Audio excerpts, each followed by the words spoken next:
बच्चा कौन खड़ा रास्ते के बीच में?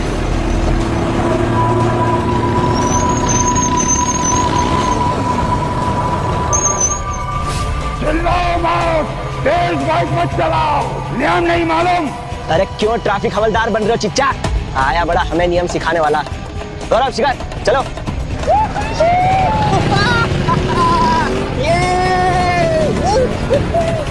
नियम हम नहीं, रक्षक बाबा सिखाते हैं, अनुमति नहीं देंगे, लौट जाओ।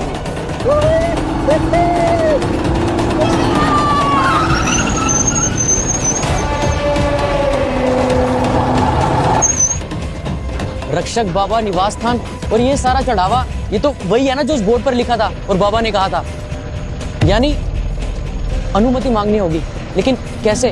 अबे घर है या घर का कंकाल, और ये रास्ते के बीच में ये ऐसा सब कौन बनाता है यार? ऐसी अतरंगी जगह पर आकर अपना निशानी बना तो बनता है ना। बनता है निशानी। मानव, गौरव, यार चलते हैं यार प्लीज। ये क्या चीज है? मानव प्लीज चलते हैं यार। क्या है ये सब पगलापंती? ये मिली अपन को अपने काम की चीज। मानव प्लीज, गौरव चलते हैं यार। बाबा की रेसिंग बाइक। चलते हैं यार प्लीज, कोई और रास्ता लेते हैं। अबे फट्टू चंद, दिखा दी ना तूने अपनी औकात, यहीं से जाएंगे। गौरव समझाना इसको। अरे यार क्या बकवास कर रहा है? तुझे लौटना ना तो तू लौट जा, हम तो यहीं से जाएंगे। यार प्लीज मानव, गौरव, यार दूसरा रास्ता लेते हैं ना यार प्लीज। तू रहने दे। मानव, गौरव, यार प्लीज चलते हैं। मानव, गौरव।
मानव, गौरव,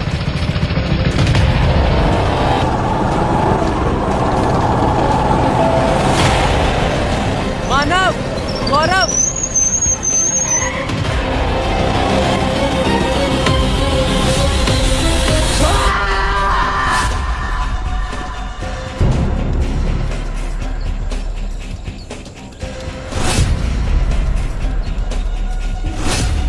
सर, इतनी बेरहमी से कौन मार सकता है?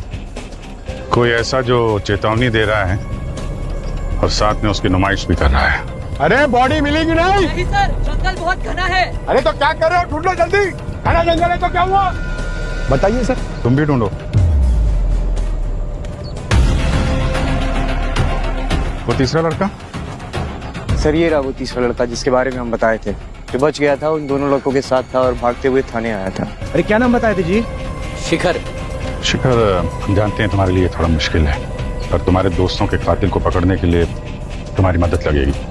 कल रात क्या हुआ था बताओ। सर, हम तीनों बाइकिंग ट्रिप पर निकले थे। हम मस्ती करते हुए जा ही रहे थे, लेकिन फिर चिल्लाओ मत, तेज बाइक मत चलाओ, नियम नहीं मालूम? हमें रक्षक बाबा वाली बात मान लेनी चाहिए थी। चौरसिया जी, ये रक्षक बाबा की क्या कहानी है? अरे बहुत पुरानी कहानी है सर। पन्ना लाल नाम का एक आदमी था जो यहीं रहता था, अपना घर बनाना चाहता था। एक दिन भरी बारिश में बाइक से निकला और किसी फ्रेम से टकरा गया सर। उसके बाद उसकी गर्दन अलग हो गई। उसके बाद सर इस फ्रेम को जिसने भी बनाने की कोशिश की वो बचा नहीं सर, मर गया। इसी रोड की रक्षा करता है वो, लोग उसे रक्षक बाबा बुलाते हैं। उसके बाद लोग यहाँ से जाते हैं तो अगर कोई खतरा होता है तो कोहरा छा जाता है, बाइक की आवाज़ आने लगती है। लोग यहाँ से नहीं लौटते तो कभी नहीं लौटते सर। इसके पहले भी कोई मरा है यहाँ पे? कहानियाँ ही सुनी है, देखा तो हमने भी नहीं। अभिजीत सर, आप अकज बॉडीज मिली क्या? नहीं सर, टायर मार्क मिले। हाँ, ये देखिए, 1 2 3 3 टायर मार्क्स है सर। 2 वो लड़कों के होंगे और तीसरा वो भूतिया बाइक का होगा सर। यहाँ से आगे ट्रैक करना मुश्किल है क्योंकि ये झाड़ियाँ हैं सर। यार वहाँ आगे चेक किया कहाँ से आई ये बाइक? वहाँ तो मल्टीपल टायर मार्क्स है सर, वहाँ तो पॉसिबल ही नहीं। तेरे की सर, यार अजीब सी बदबू नहीं आ रही? कुछ स्मेल तो है, पेट्रोल डीजल नहीं है, कुछ और ही। रुक जाओ, आप अंदर नहीं जा सकते। ये बाबा का निवास स्थान है, हम पूजा करते हैं। 2 खून हुए हैं यहाँ, इन्वेस्टिगेशन तो करनी पड़ेगी सर। जानते हैं तुम्हारी इन्वेस्टिगेशन, लेकिन मरने वालों ने रक्षक बाबा का अपमान किया है। अनुमति के बगैर अंदर जाओगे तो दंगे हो जाएंगे। एक मिनट सर,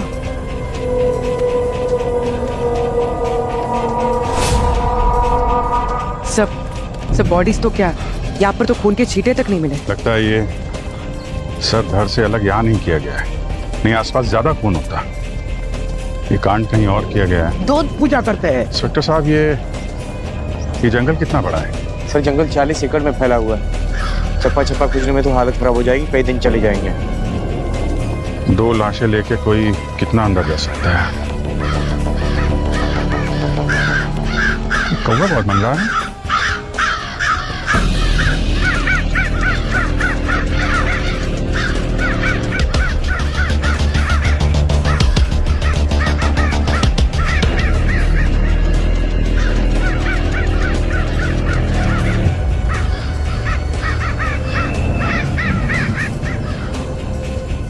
बस एक यूनिफॉर्म की कमी है पंकज, वरना एकदम पक्का बैक बेंचर दिखते तुम।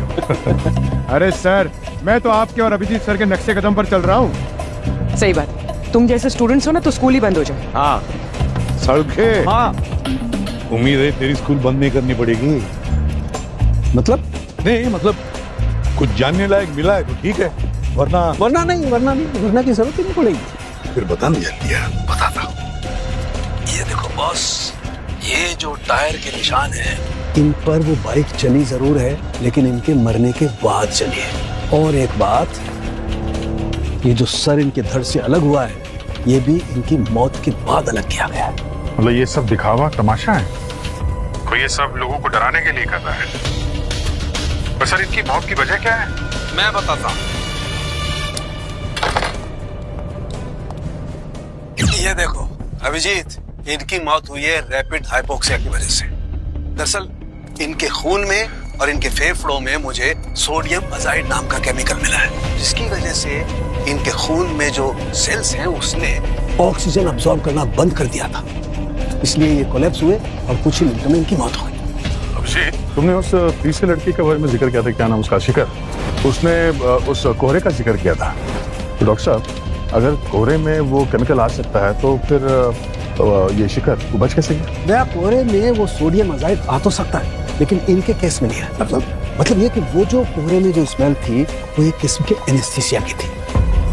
और शिखर की मेडिकल रिपोर्ट में उसकी स्किन पर मुझे इस एनेस्थीसिया के ट्रेसेस मिले और इन दोनों को सोडियम अजाइड इंजेक्ट किया गया। सुन के एक बात बता, ये जो एनेस्थेटिक एजेंट जो इस कोहरे में था, कहीं इससे चक्कर भी तो आ सकती है, हेलुसिनेशन भी तो हो सकता है। तो कोई ऐसा तो नहीं कि शिखर ने जो बिना राइडर की मोटरसाइकिल देखी उसके हेलुसिनेशन हो? बस हेलुसिनेशन हो सकता है, भ्रम हो सकता है, लेकिन ऐसी चीजों का जैसे कोई तेज रोशनी हो या किसी चीज का कोई शेप बदल जाए, लेकिन यार जो चीज है ही नहीं वो दिखाई देने लग जाए, दैट्स इम्पॉसिबल।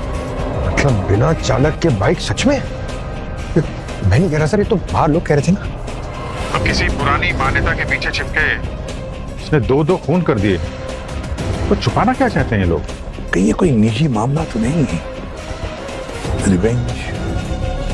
क्योंकि इन दोनों की मुंडियां उसने लटकाई है, जिसने भी ये खून किया है दोनों की मुंडियां उसने ऊपर लटकाई है, तो ये दिखाने के लिए कि देखो मैंने कैसा सूट लिया, कैसा रिवेंज लिया है मैंने। दया, काम करो, ये दोनों विक्टिम्स की पूरा इतिहास निकालो, देखे तो सही। और अभिजीत, इस रक्षक बाबा के पीछे लग जाओ, पता तो करो कि रक्षक बाबा आया कहां से, शुरू कब हुआ, और इस रक्षक बाबा की कहानी की वजह से किस किस को आयदा होने वाला है। सर ये कौन है?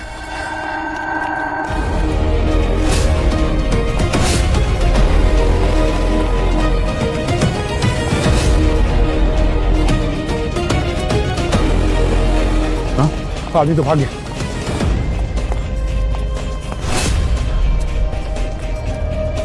ये निशान पहले तो नहीं था यहाँ पे। कोई तो था।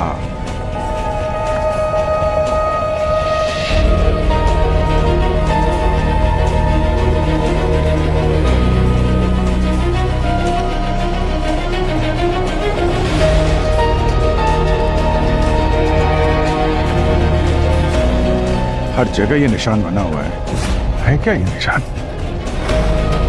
वो जो बाइक में लड़का बचा था वो भी एक निशान की बात कर रहा था, कहीं यही तो नहीं है वो निशान? भाई साहब जरा ये अरे भाई साहब, हेलो,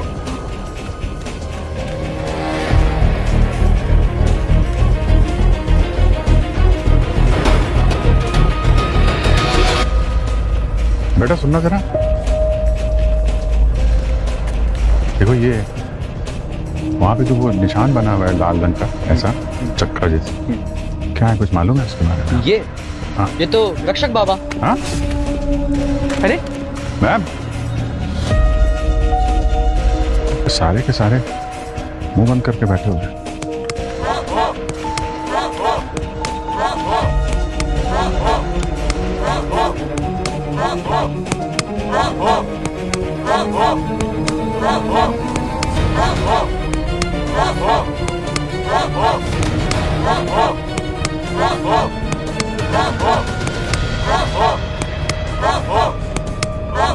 सर ये क्या है? कोई अंधश्रद्धा या डर? मास स्टेडिया कहते हैं इसे। एक विश्वास चाहे कितना भी अजीब क्यों ना हो, सबको अपने चपेट में ले लेता है। पता ये करना है क्या इन्हें विश्वास है कि रक्षक बाबा इन्हें बचाएंगे, या फिर किसी को डर है कि हम उसे एक्सपोज कर देंगे।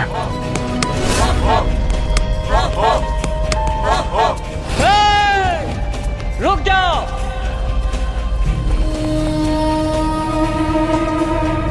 हिम्मत कैसे हुई तुम्हारी हमारे रक्षक बाबा का नाम लेने की और उन्हें ललकारने की? तुम बाहर वाले हमारे रीति रिवाज को नहीं समझते, उन लोगों के सम्मान करते हो। तुम्हारे कारण हमारे गांव पे बहुत बड़ा प्रकोप आएगा। जाओ, चले जाओ यहाँ से। 2 लोगों का खून हो गया है, दोनों के सिर धड़ से अलग कर दिए गए। सम्मान और अपमान से ज्यादा जरूरी है खूनी को पकड़ना। अच्छा, तुम खूनी को पकड़ोगे, लेकिन कैसे पकड़ोगे? हमारे रक्षक बाबा के प्रकोप को भला आज तक कोई रोक पाया है? ना, कोई नहीं रोक पाया है। बहुत क्रोधित है हमारे रक्षक बाबा, इसीलिए यह विवश से मृत्यु हुई है। और उनके प्रकोप को शांत करने के लिए हम सब ये शांति पाठ कर रहे हैं। और तुम्हें क्या लगता है कि अपने बंदूक से हम सबकी रक्षा कर लोगे? ना, कदापि नहीं।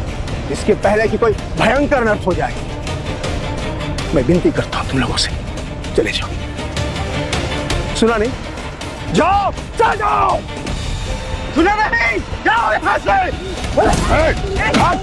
ओए, रुक जाओ सब लोग, रुक जाओ।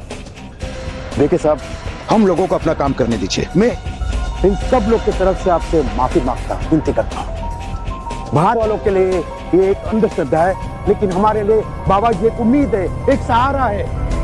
देखिए साहब, हम लोग ने बहुत कुछ देखा है, बहुत कुछ भुगता है। क्या देखा? नहीं, मैं उस दिन की कोई बात करना नहीं चाहता। भैया, ये लोग हमारी मदद करने आए हैं। शांत, गहरी सांस लीजिए। 3 साल पहले टीवी वाले आए थे शहर से, उनको शूटिंग करना था। उनको सड़क पार करना ही नहीं था। गांव में पढ़े लिखे लोग नहीं थे, तो मैं उनके साथ चला गया। मगर जैसे उन्होंने कैमरा निकाला और चालू किया, खट से ताला खुल गया और वो घर हिलने लगा, जैसे भूकंप आ गया हो। और वो घर हिल रहा था और वो उन टीवी वालों को निकल गया। वो निकल गया टीवी वालों को। मैं डर गया और मैं बाबा जी का जाप करके भागने लगा और अचानक से मेरी मोटरसाइकिल मेरे ऊपर गिर गई और मेरा हाथ जल गया और फिर खून हो गया, सब खून। भैया जब गांव लौटे तो पूरी तरह खून से लथपथ थे। कितने महीने तक तो आवाज नहीं निकली, मानसिक संतुलन हिल गया था और वो टीवी क्रू कहीं दिखाई नहीं दिया। कौन सा टीवी क्रू था ये? आपके पास नाम और डिटेल्स तो होंगी ना? कार्यालय में फोन आया था उनका, किसी ने तो फोन उठाया था, ललिताई जिंदा थी तब या माधव ने? नहीं, ललन जी आपने फोन उठाया था?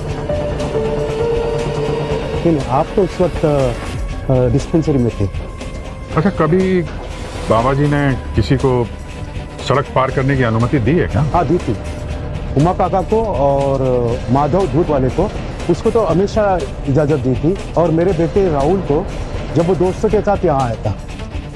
मगर वो सब 4-6 साल पहले की बात है। तब अनुमति ना मिलने पर लौटने वालों के साथ कुछ बुरा नहीं होता था, लेकिन फिर शायद बाबा जी नाराज हो गए और सबको सजा देने लगे। लेकिन भैया जी के हादसे के बाद सरपंच जी ने गांव वालों पर रोक लगा दी कि जो उस सड़क पर जाएगा उसे गांव से निकाल दिया जाएगा।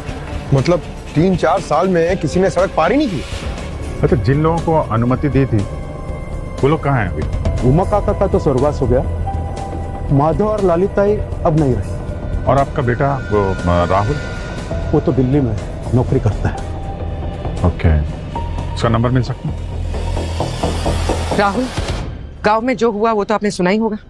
हाँ, बहुत ही शॉकिंग था, बट सर ये मान्यता तो बरसों से चली आ रही है, पर ऐसा पहले कभी कुछ नहीं हुआ।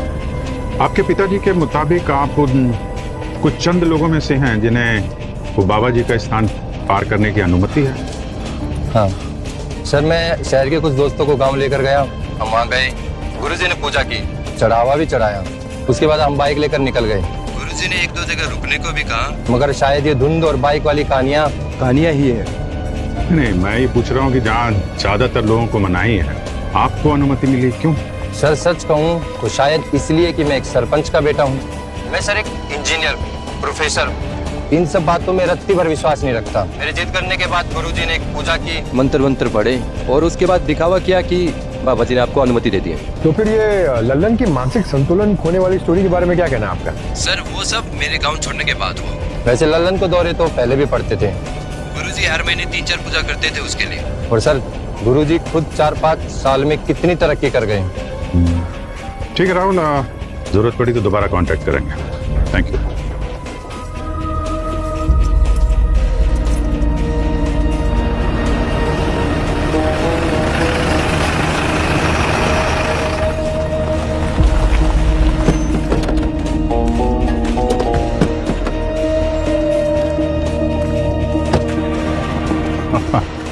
आइए आइए गुरुजी आइए। अरे पंकज, हमने तो सुना था कि सरपंच जी ने गांव वालों का इस रास्ते से आना जाना बंद कर दिया है। तो हम जैसे आम लोगों के लिए ना सर, रक्षक बाबा की कहानी सुनाने वाले महाअनुभव के लिए थोड़े ही सर। अरे हाँ, ये बात तो है। मुझे सब समझ में आ रहा है कि तुम दोनों के बीच में क्या खिचड़ी पक रही है। अब असली कातिल नहीं पकड़ पाए तो अपना उल्लू सीधा करने के लिए मेरे पीछे पड़े हो। ध्यान रखना, अगर गांव वालों को रत्ती भर भी भनक लगी कि तुम लोगों ने मुझे यहाँ घेरा है तो क्या? हा? अरे मुझे लगता है कि गांव वालों को यहाँ बुला ही लेना चाहिए। मुझे ये जानने में बड़ी दिलचस्पी हो रही है कि जब उन लोगों को पता चलेगा कि गुरुजी उनको धोखा दे रहे हैं, उनके घर में काला धन पड़ा हुआ है, उनके घर में प्रॉपर्टी के पेपर पड़े हुए हैं, तो वो लोग कैसे रिएक्ट करेंगे? रक्षक बाबा की कहानी से सबसे ज्यादा तुम्हें फायदा हो रहा है राकेश नंदन और गुरुजी। इतना कि तुमने दुबई में भी घर खरीद लिया और अपने बच्चों को वहां पे सेटल कर दिया है? फिर शहर से 3 लड़के आए जिन्होंने तुम्हारी इस मनगढ़ंत कहानियों को चुनौती दी और तुम्हें लगा कि इसके पहले गांव वालों का डर खत्म हो जाए, तुमने उन्हें रास्ते से हटा दिया। ऐसा है कि इस देश में लोगों को तर्क वितर्क से नहीं, डर से बांध कर रखना होता है। एक ऐसा डर कोई अनहोनी ना हो जाए, समझे? और जो उस डर को दूर कर दे वो गांव वालों का विश्वास पात्र बन जाता है। और रही बात पैसा कमाने की, तो हाँ, हमने आर्थिक फायदा उठाया है, लेकिन जोर जबरदस्ती से नहीं, किसी के जेब में डाका डालकर नहीं, अपनी श्रद्धा से, अपनी मर्जी से, ईश्वर में आस्था रख के, रक्षक बाबा में आस्था रख के लोगों ने बड़े से बड़े पाठ हमसे करवाए हैं, समझे आप? और रही बात जो आप लोगों ने देखा, वो हमारा मुनीम है और दिन भर के पैसों का हिसाब किताब देने हमें वो यहाँ आता है, क्योंकि ये सुनसान सुरक्षित सड़क है, पैसों के लेन देन के लिए बहुत ही सही जगह है। और मैं इतना भी मूर्ख नहीं हूँ कि अपनी इस प्रतिष्ठा को दांव पर लगाऊंगा।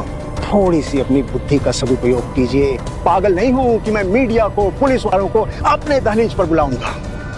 300 लोग भी आ जाए ना तो साबित नहीं कर सकते इस गांव के लोगों के सामने मैंने जो झूठ गढ़ा है ना, तो वैसे ही रहेगा।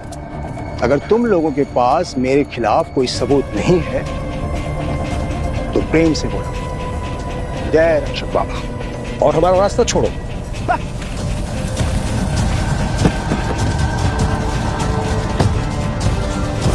वैसे अभिजीत, उस पाखंडी गुरु की बातों में दम है, सही कह रहा है वो।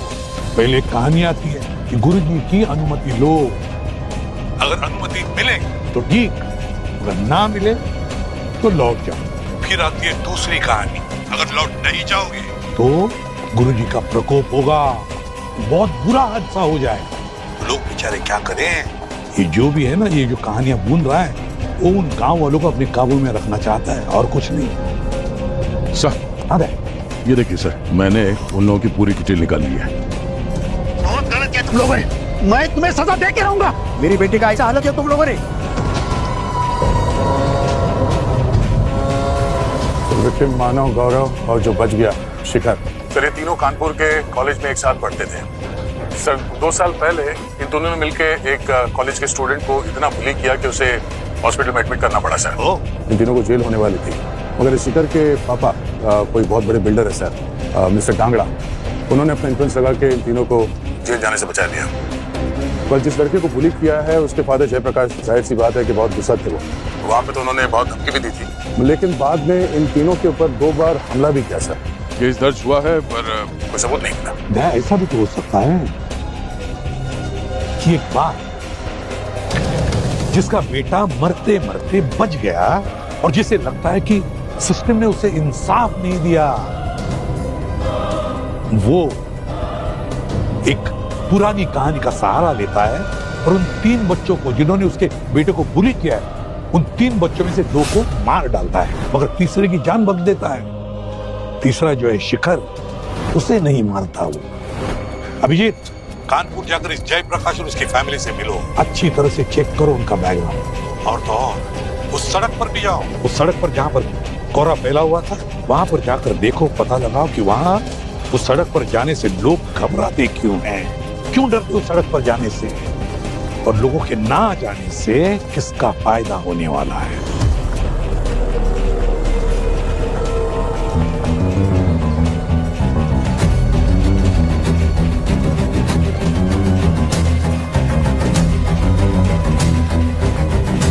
यहाँ पे कुछ वैसी स्मेल है जैसे उस दिन आ रही थी।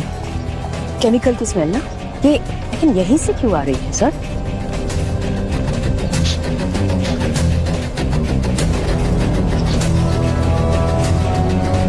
यहीं पे है कुछ।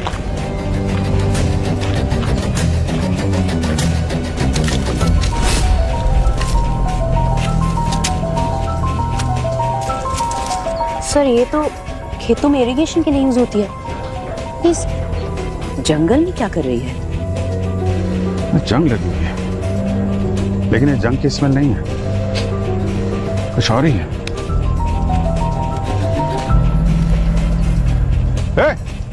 कौन है तुम लोग?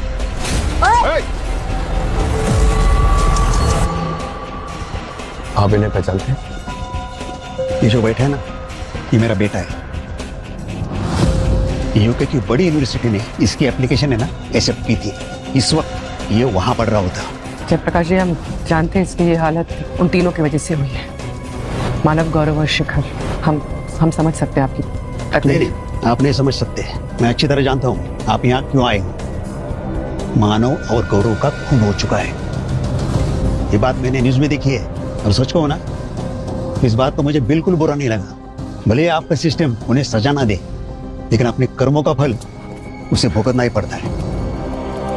नवंबर 21 की रात को आप कहाँ थे? मैं अपने घर पे था, मेरे बेटे के साथ। यहाँ मेरे बेटे का बुरा हाल हुआ है और आप मुझसे उल्टा सवाल कर रहे हो। सॉरी। जिस दिन ये तीनों जेल से छूटे ना, वो शिखर की बाप की वजह से मुझे इतना गुस्सा आया था ना, मुझे ऐसा लगा कि अपने हाथों से उन्हें मार दूं, खासकर वो मानव और गौरव को, क्योंकि शायद शिखर तो बस मोरी संगम में लग चुका होगा। लेकिन एक बार मैंने उन पर अटैक करने की कोशिश की थी। फिर मेरे बेटे ने मुझे समझाया कि हम में और उनमें फर्क क्या रहेगा। फिर मेरी हिम्मत नहीं हुई। आपको सबूत चाहिए ना, तो ये सीसीटीवी कैमरे चेक करो। मैंने सेफ्टी के लिए लगाए अपने बेटे के लिए, और चाहे तो आप नर्स से भी बात कर सकते हो। उस रात मैं अपने घर पे ही था। सर, निवास स्थान के पास से वो केमिकल वाली स्मेल दोबारा मिली सर। हम लोग काफी देर तक हाथ से मिट्टी हटाते रहे, तो फिर ये एक सड़ी हुई पाइप मिली सर। अगर ये पाइप सड़ा हुआ है, पुराना है, तो उसमें केमिकल की बदबू नहीं आ सकती। जरूर ये कोहरा जो है ना, वो उस सड़क पर उस पाइप में से ही छोड़ा जा रहा था। वो पाइप का इनलेट कहाँ से था, पता लगा? सर, ज्यादा खोदने के लिए फावड़े का इस्तेमाल करना पड़ता। मामला सेंसिटिव है सर, आस्था का मामला है, तो बिना किसी ठोस सबूत के ताले को छूना या निवास स्थल के अंदर जाना थोड़ा बवाल मच जाएगा सर। सर, इसके अलावा हमने सारी सड़क छान मारी। 1.5 किलोमीटर का रास्ता है, दूर दूर तक कोई झोपड़ा तक नहीं, और दूसरी तरफ हाईवे है। सर, हमें लगा कुछ लोग हमारा पीछा कर रहे हैं, तो हमने उनको पकड़ा। सर और कितना मारेंगे, पूरी बात तो सुन लीजिए। बताओ। सर हम लोग सरकारी कर्मचारी हैं, हम अपना काम करने आए थे। डर लग रहा था कहीं बाबा जी का प्रकोप हम पे ना बरस जाए। जब हमने आप दोनों को देखा तो हमने सोचा कि पहले आप दोनों जाएं, अगर आप लोग को कुछ नहीं होगा तो हमें भी कुछ नहीं होगा, इसलिए हम आपके पीछे पीछे आ रहे थे सर। और सरकार का कौन सा काम है जो तुम लोग करने यहाँ पर आए थे? सर, वो ये रास्ता बंद करना था। साहब ने बोला कि यहाँ बाईपास बनाने का टेंडर आखिरकार पास हो गया है। अच्छा ही हो ना साहब, सालों पुरानी सड़क की पनौती से छुटकारा तो मिलेगा। हरीश, सड़क की बात मत कर, बाबा जी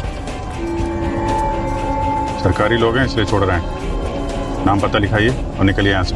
अभिजीत, पता लगाओ ये बाईपास वाला रोड बना कौन रहा है। और फिर दूसरी बात, अगर ये खून जयप्रकाश ने नहीं किया तो ये बात निजी नहीं रहती, ये बात घूम फिर कर जाती है उस सड़क पर, कोहरे वाले सड़क पर। अभिषेक, पता लगाओ ये कोहरे वाली सड़क बंद होने से किसका फायदा होने वाला है, किसका फायदा होने वाला है, पता लगाओ। और ये सवाल उस रक्षक बाबा से पूछो। अपने स्टाइल में अनुमति लो रक्षक बाबा की।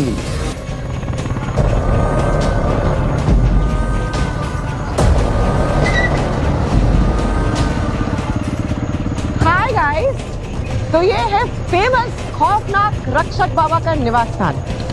कहते हैं यहाँ से अनुमति लिए बिना हम आगे नहीं जा सकते। चलो अनुमति लेते हैं। अरे अनुमति गई तेल लेने, मैं जा रहा हूं। अरे कहाँ जा रहे हो? अरे हम रक्षक बाबा के वीआईपी गेस्ट हैं, चलो अंदर। चलो तो हम चले। चलो। चलो।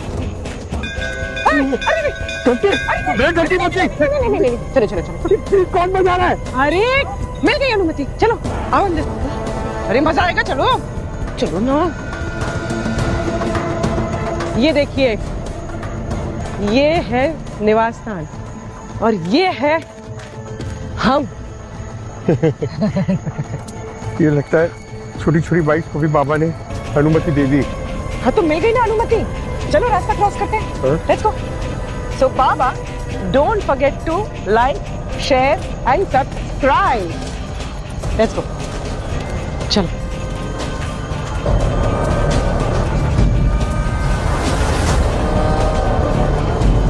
रास्ता क्रॉस करते हैं।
तो ये है वो बिना राइडर वाली बाइक।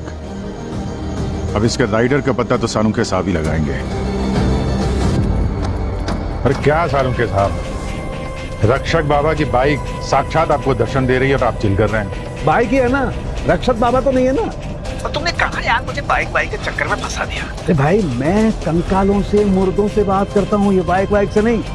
इसके लिए मैंने ये mister Raghav, mechanical robotic engineer, इनको बुला लिया है। ये बताएंगे। बताओ भाई राघव साहब। सर ये सेल्फ बैलेंसिंग बाइक है। इसके व्हील हर में सर्वोमीटर्स लगे हैं और गैरो सेंसर्स भी। ये मॉडिफाइड ECU पर चलती है और इसका रिमोट सिग्नल लगभग 5 किलोमीटर तक जा सकता है। ये सिंबल, ये रोबोटिक की पुरानी तरकीब है।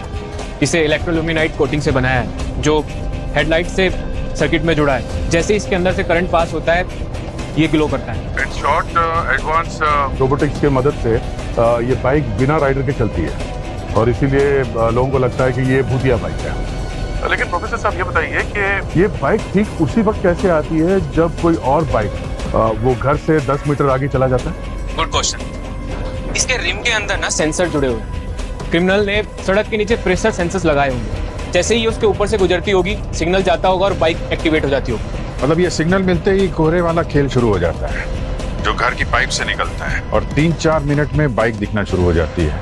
मतलब इस कोहरे के ड्रामे के बीच में बाइक को वहां पहुंचने का मौका मिल जाता है। ये हुई ना बात, मिल गया ना सबूत अब हमें।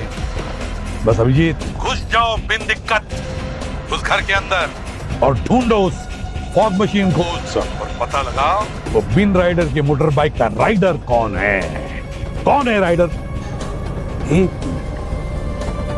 तुमने किसी इंजीनियर का जिक्र किया था ना, सरपंच का बेटा। मैं सर एक इंजीनियर प्रोफेसर हूँ। इन सब बातों में रत्ती भर विश्वास नहीं रखता। इस राहुल को मिलना पड़ेगा। लेकिन सर राहुल ये सब क्यों करेगा? और अगर वो दिल्ली में है तो वहाँ गांव में ये सब काम कौन संभाल रहा है? और सर वो बाईपास रोड और टेंडर का क्या? सर बहुत सारी गुत्थियां हैं सर। 1 मिनट, बस मेरे पास ऐसा कुछ है जो आपकी इस गुत्थी को सॉल्व कर सकता है। 1 मिनट, ये देखो, ये जिप्सम रेजिड्यू। बॉस ये मुझे इस बाइक के टायरों पे लगा हुआ मिला है। एंड यू नो, जिप्सम तो ऐसी जगह पर ही मिलता है जहां पर कंस्ट्रक्शन चल रहा हो, दीवारें चुनने के काम में आता है। पंकज, चौरसिया से पता लगाओ आसपास कोई कंस्ट्रक्शन साइट है क्या, जल्दी। हेलो चौरसिया जी। हाँ सर। अच्छा, हम जहाँ पर है वहाँ से 3-4 मिनट दूर लगभग 2-3 किलोमीटर के रेडियस में कोई अंडर कंस्ट्रक्शन बिल्डिंग है क्या, बढ़िया छोटी? सर वैसे तो सारे नए कंस्ट्रक्शन 10 किलोमीटर से पहले हैं, लेकिन सर जंगल के दक्षिण की तरफ एक कंस्ट्रक्शन साइट है। सीधा रास्ता जाएंगे तो बहुत लंबा पड़ेगा, लेकिन अगर झाड़ी झंगाड़ी के बीच से जाएंगे तो शॉर्टकट है सर, तो जल्दी पहुंच जाएंगे सर। VDL बिल्डर सर 2 दिन पहले जो हड़बड़ी में बाईपास का टेंडर मिला है ना, उन्हीं को मिला है सर। इसका मालिक कौन है? सर ढंगड़ा नाम है, कानपुर का बिल्डर है सर। अच्छा ठीक, थैंक यू। डांगरा सर? धामडा।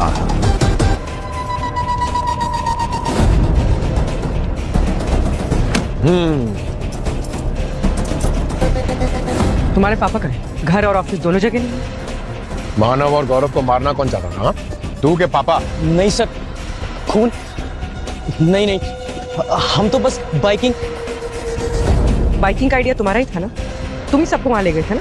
नहीं, वो तो पापा ने कहा था कि बिलोर अच्छा है, बस निवास स्थान से दूर रहना। वेरी गुड, पापा को फोन करो, बोलो कि बेटा तुम अरेस्ट हो गया।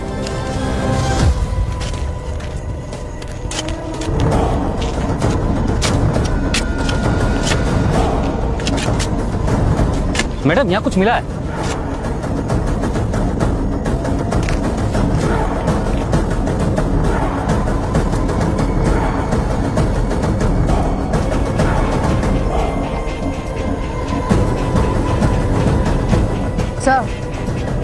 फॉग मशीन मिल गई।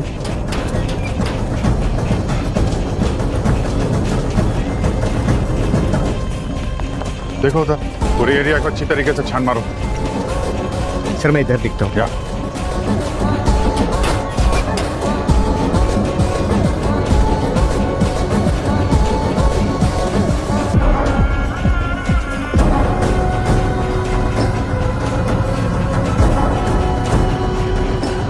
सर कुछ नहीं मिला। ये देखो सर्वो ब्रैकेट। ओहो। और ये कंप्यूटर सारा सामान यहाँ से चलती है रक्षक बाबा की बाइक।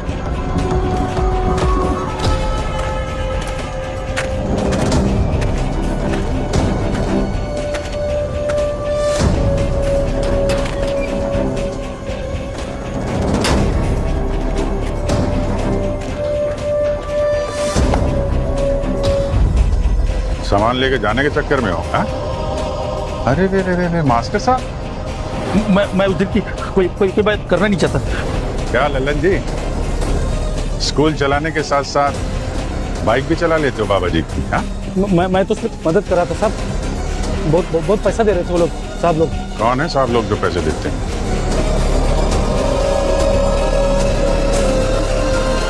कौन है?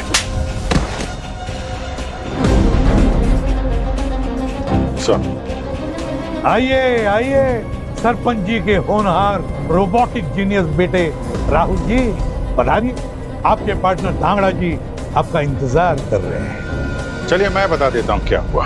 कांगड़ा जी को अपनी कंपनी के लिए बाईपास रोड की सख्त जरूरत थी, क्योंकि उससे इनकी कंपनी के दाम बढ़ जाते हैं। लेकिन सरकार से बाईपास अप्रूव कराने के लिए उस सड़क का बंद होना जरूरी है। इसलिए इन्होंने रक्षक बाबा की पुरानी कहानी को जिंदा किया और लोगों को यकीन दिलाने के लिए राहुल की मदद से कोहरे और बाइक का ड्रामा किया। प्लान तो काफी स्मार्ट था। और इतनी बेरहमी उन बेचारे लड़कों को जान से मारने की क्या जरूरत थी? सिर्फ इसलिए कि सरकार दबाव में आए और रास्ता बंद कर दें और तुम्हारे बाईपास के लिए काम शुरू करने का परमिशन दे दे। हाँ? कितने करोड़ कमाए तुम लोगों ने उन दो खून से?